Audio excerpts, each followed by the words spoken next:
tu analyses ce match Écoutez, c'est un match qu'on voulait contrôler. On voulait avoir le contrôle du ballon et je pense qu'on a eu quand même une grande partie de ce match. Malheureusement, le problème reste toujours le même, c'est-à-dire que dans les 30 derniers mètres, on manque de justesse, on manque d'impact, on manque de percussion, de faire des meilleurs choix, de peser un petit peu plus sur l'adversaire. Et puis on a manqué d'intensité, surtout dans ce début de deuxième période, et qui permet à Lens d'obtenir sur ce corner, sur une relance de notre part, où il n'y a pas d'intensité dans le ballon, il n'y a pas d'intensité dans le décrochage. Et on donne une opportunité à cette équipe d'avoir un coup de pied arrêté. On savait qu'ils étaient performants, et nous on n'a pas été sur cette situation de jeu. Est-ce que ça peut vraiment changer ce manque, ces manques offensivement jusqu'à la fin de saison? Est-ce qu'il n'y a pas aussi finalement simplement un manque de talent qui va être difficile à corriger maintenant en quelques semaines jusqu'au mois de mai? C'est la marge de progression de cette équipe et je dois travailler sur ces éléments-là. On en a déjà parlé les semaines précédentes. Ce que j'ai pointé aussi sur tous les matchs, et je vous l'avais dit, c'est que dès qu'on a des temps forts, on doit être capable de valider. Et ce soir, j'estime que des temps forts, même si on ne se procure pas des énormes occasions face à Mathieu Ryan, on a des situations qu'on doit mieux maîtriser, qu'on doit mieux utiliser, et dans les 30 derniers mètres, être peser beaucoup plus sur l'adversaire. Et ce n'est pas le cas. Tout ce qu'on fait en fait jusqu'à l'approche de la surface est bon dans la manipulation de l'adversaire.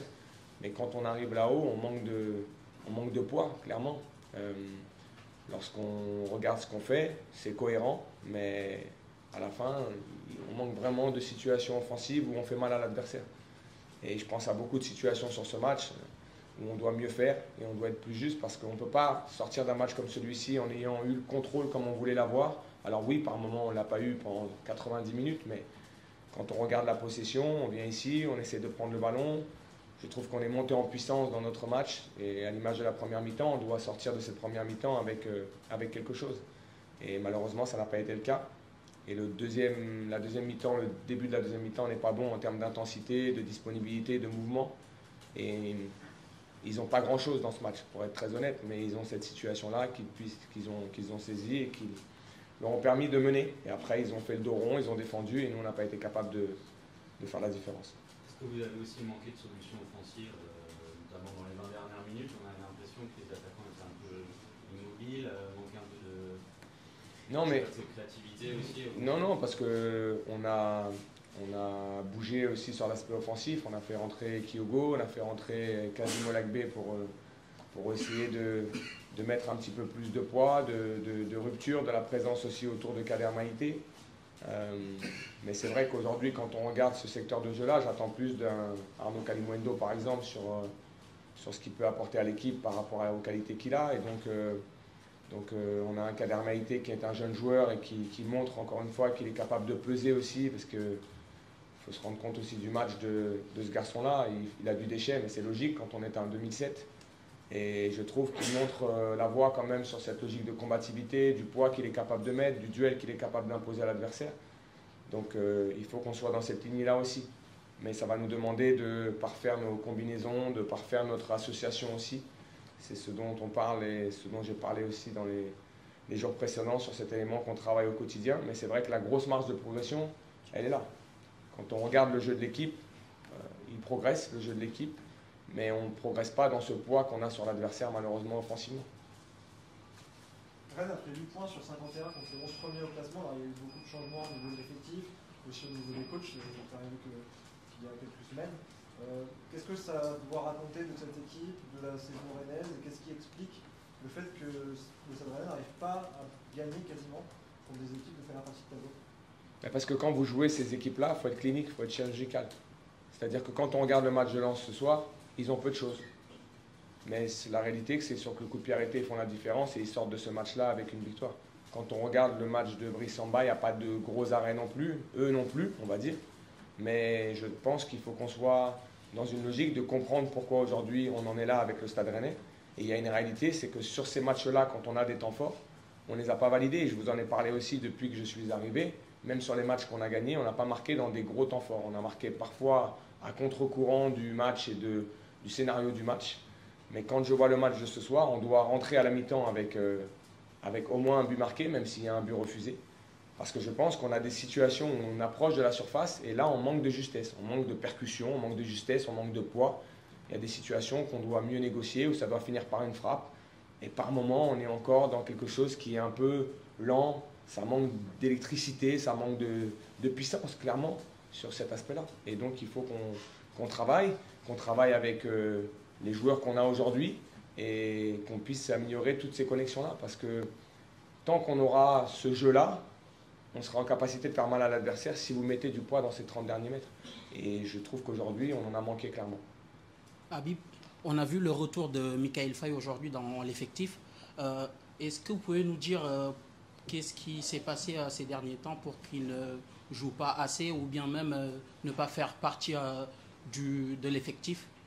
Et aujourd'hui, qu'est-ce qui fait qu'il mérite de réintégrer le groupe et d'être titulaire? C'est très clair. Déjà, Michael Faye a fait un très bon match. Et je trouve que ce qui est important aussi, quand un joueur rentre dans une équipe et qu'il a été, par exemple, hors du groupe, il a montré de la personnalité dans tout ce qu'il a fait ce soir. Après, il y a aussi Lilian Brassier qui était performant et qui jouait à ce poste-là. Et donc, quand je constitue mon groupe, je ne prends pas 5 défenseurs centraux sur le banc. Donc, c'est des logiques où aujourd'hui, Michael Faye est, par rapport à son poste, le remplaçant de Lilian Brassier. Et donc, ce soir, il a joué parce que Lilian était blessé. Et il a montré toutes ses qualités, mais toutes ces qualités qu'on voit aussi à l'entraînement. C'est un joueur qui a besoin de montrer aussi un petit peu plus de dynamisme sur la semaine d'entraînement. C'est quelqu'un qui est très facile avec le ballon, mais qui parfois peut avoir une forme de nonchalance. Et donc il sait ce qui lui manque aujourd'hui pour être au très très haut niveau régulier. Mais ce soir, il a montré que dans cette capacité à rentrer dans l'équipe alors qu'il était hors groupe, qu'il était capable de faire un bon match. Il a montré de l'agressivité, une bonne qualité de relance. Et à l'image du but qui est refusé, il fait quelque chose de magnifique sur cette action. Donc non, juste que je ne peux pas prendre 5 défenseurs centraux sur le banc et que parfois, quand on a une situation, vous avez des joueurs hors groupe, mais pas parce qu'ils ne méritent pas d'être dans le groupe. C'est juste un scénario de match qu'on évalue nous avant et qui fait qu'il y a des choix qui sont faits par rapport à l'aspect offensif ou défensif sur le banc. Tu parlais d'attaque, Habib, tu avais fait aussi le choix dans le groupe de ne pas prendre Altamari. Ouais. De l'extérieur, ça pouvait paraître surprenant. Est-ce qu'il y a un rapport avec ce que tu expliquais en conférence de presse Non, c'est un choix sportif, très clairement sportif. J'en attends plus d'Amoussa la semaine à l'entraînement, j'en attends plus également quand il rentre dans les matchs. Et donc on a fait le choix de ne pas le prendre. Est-ce qu'entre les premiers jours de ton arrivée, où il y avait peut-être une effusion, quelque chose qui se passait, est-ce que tu vois une différence dans les comportements, dans les attitudes de l'équipe qui te déplaisent, comme tu avais pu me faire comprendre aussi sur les entrants en conférence de presse? Non, ce n'est pas des choses qui me déplaisent, c'est qu'on doit comprendre là où on veut aller avec le Stade Rennais et l'exigence que ça demande au quotidien. Et donc aujourd'hui, forcément, mon groupe, je l'ai découvert. Je vois les comportements des uns et des autres, le travail qui se met en place et qu'on met en place. Et de certains, j'en attends plus au quotidien. Donc j'en attends plus tous les jours à l'entraînement, j'en attends plus dans l'engagement, j'en attends plus dans l'intensité, j'en attends plus pour l'implication collective. Et donc quand je n'ai pas cette implication collective au quotidien, malheureusement, c'est la sélection naturelle. Et donc on fait des choix, et mon rôle c'est de faire des choix. Les choix peuvent être commentés, je vous les explique quand j'ai envie de vous les expliquer, mais il y a une raison aussi au fait que certains ne sont pas là, certains ne démarrent pas. Et la réalité, c'est qu'on doit être performant en tant que groupe, en tant qu'équipe. Et donc, on a fixé une exigence au quotidien qui doit être respectée. Si elle ne l'est pas, j'en sélectionne 20 et puis il y en a quelques-uns qui ne sont pas en groupe, mais rien n'est fermé. Il faut juste prouver tous les jours à l'entraînement que vous êtes en capacité de rentrer dans cette équipe. Un petit mot par rapport à la soirée de Brice Sambas, qui vous en avait parlé un peu dans la semaine, ce qu'il appréhendait, comment il a vécu un peu ce retour. Alors en plus, il a été sifflé, mais il avait été sur l'état d'esprit toute la semaine. Non, il était assez tranquille. C'est un gardien d'expérience avec qui j'ai parlé cette semaine par rapport au contexte. Il savait ce qu'il attendait. C'est quelqu'un dont j'attends beaucoup aussi. Et c'est un leader de ce groupe. Et c'est quelqu'un qui doit gagner aussi en dynamisme dans sa première relance. C'est aussi quelqu'un qui a par moment du contrôle. Mais à l'image du but qu'on prend, c'est qu'il est en contrôle, mais ça met aussi toute l'équipe dans une forme de manque de dynamisme. Et donc j'attends beaucoup plus parce que sur la première relance, on est plusieurs à être fautifs, mais c'est aussi le fait qu'on ne doit pas relancer sur une situation où on est mis sous pressing comme ça. Donc Brice n'a pas eu un match compliqué ce soir parce qu'il y a eu peu de situations à gérer. Mais c'est vrai qu'il le sait, on en a discuté, j'en attends plus sur cet aspect du dynamisme et le fait qu'il soit le leader de cette sortie de balle à travers le dynamisme qu'il doit montrer. Mais ça n'est pas que lui, c'est aussi ce que nous, on génère autour de lui pour que notre sortie de balle soit beaucoup plus précise dans ce qu'on fait. C'est un travail, c'est un processus. On arrive à avoir du contrôle, des temps forts, je l'ai dit, mais qui ne sont pas validés parce que malheureusement on manque de poids offensif. Et ça, c'est le constat qu'on fait et l'analyse qu'on fait depuis maintenant quelques semaines. Il va falloir qu'on arrive à s'améliorer sur cet aspect-là parce que c'est bien d'avoir un jeu qui peut parfois être attrayant, c'est bien d'avoir de la maîtrise. Mais si vous ne validez pas, malheureusement, vous ne gagnez pas de match. Et là, on est sur 2 défaites, donc il va falloir vite renouer avec la victoire. Et on a un match qui va arriver qui sera difficile. Il y a une pause internationale et qui va voir notre groupe aussi se modifier puisque des joueurs vont partir. Mais on va travailler de façon à être bien meilleur sur le match d'Angers. Merci. Merci.